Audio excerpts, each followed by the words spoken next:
Welcome to Geometry Zone.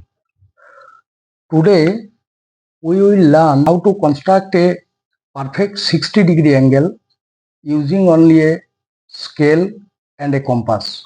Follow each step carefully and draw along with me just like a real geometry class.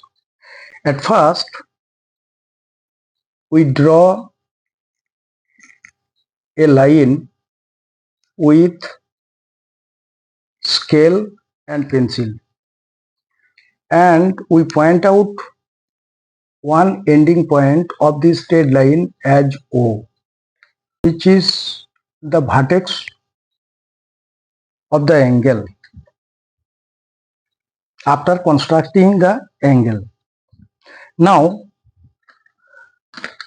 we use a pencil compass with pencil and we consider any arc length and we draw an arc.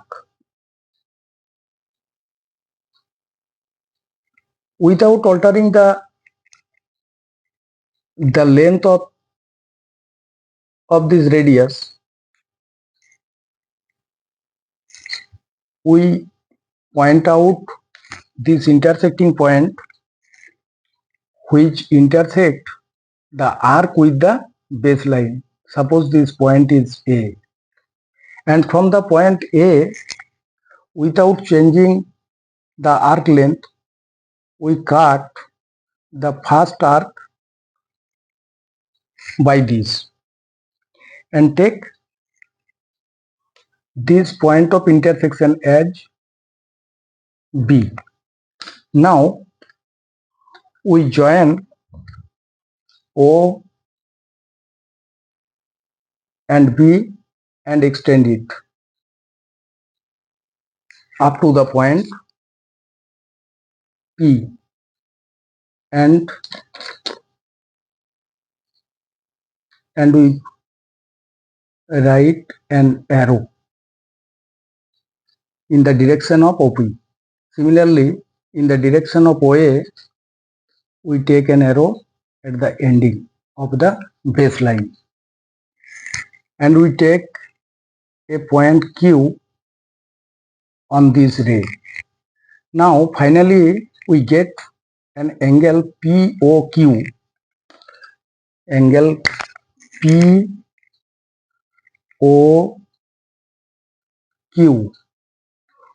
whose vertex is O and its two arms OQ and OP, and the measure of the angle POQ will be 60 degree. Finally, we get an angle POQ whose measure 60 degree using scale and compass and pencil. In the next class, we will learn how to construct another angle like 45 degree, 75 degree, 90 degree, etc.